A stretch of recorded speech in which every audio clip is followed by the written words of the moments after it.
Alright, let's talk about something that makes absolutely no sense but somehow works, the new Attack of the Killer Tomatoes movie. I mean, how do you even begin to wrap your head around a film where genetically modified produce turns into a murderous force? And yet, here we are. This isn't just a movie, it's a cultural artifact that's been resurrected like a zombie tomato in a lab coat. What makes this really interesting is how it's not just a nostalgia trip, it's a satirical mirror held up to our obsession with AI and biotech. Personally, I think the fact that this franchise is back after 35 years says more about our current fixation on what if science goes wrong than it does about the tomatoes themselves. We live in an era where every sci-fi movie has to have a tech gone rogue subplot, and here's a film that's basically a B-movie version of that trope. It's like the creators are saying, hey, remember when we used to laugh at the idea of killer vegetables? Well, now we're doing it with a side of quantum computing. Let's break this down. The premise is simple: a biotech genius creates a vegetable to solve humanity's problems, and obviously, it backfires. But what's fascinating is how this isn't just a parody, it's a commentary on the hubris of modern innovation. I mean, we've got CRISPR, AI ethics debates, and a global pandemic that started with a lab leak. This movie is basically a Rorschach test for our relationship with technology. One thing that immediately stands out is the casting. John Astin returning as Professor Gangrene is like getting a warm hug from the 80s. But then you've got names like David Koechner and Eric Roberts, actors who've played everything from neurotic comedians to unhinged mobsters. What does that say about the tone? It says, we're not taking this seriously, but we're also not making a joke out of it. It's that sweet spot where camp meets chaos, and I think that's why this franchise has survived so long. It's not just about the tomatoes, it's about the people who keep coming back to make them. Now, let's talk about the bigger picture.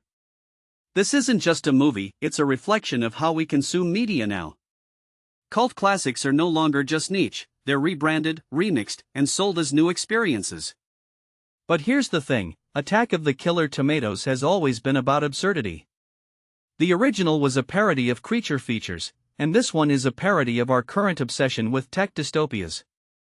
What many people don't realize is that the humor here isn't just in the tomatoes attacking people, it's in the way the film treats its own premise with deadpan seriousness.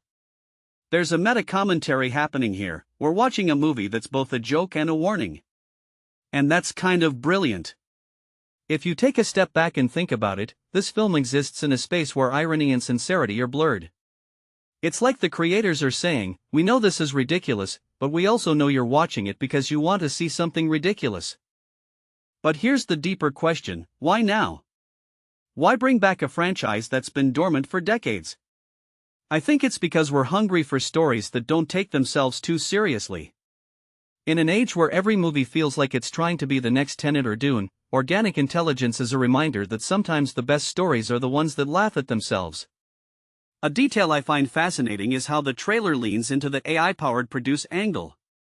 It's not just a joke about vegetables turning evil, it's a metaphor for how we've given our technology more agency than ever. What this really suggests is that we're collectively paranoid about the things we've created. Whether it's self-driving cars, smart home devices, or genetic engineering, there's a fear that we're losing control. And that's exactly what this movie is selling, the idea that even the most mundane parts of our lives could become existential threats. It's a weirdly relevant message wrapped in a ridiculous premise, and that's what makes it work. So, are we excited? Well, I'm conflicted. On one hand, it's a nostalgic throwback that's clearly having fun with its own absurdity. On the other, it's a reminder that some ideas are better left in the compost pile. But hey, if the tomatoes are smarter than ever, maybe they've learned to avoid the clichés. Or maybe not. Either way, this is a movie that's going to divide opinions, and that's exactly what a cult classic should do. What do you think? Should we embrace this new chapter, or is it time to let the tomatoes rot in peace? Let me know in the comments.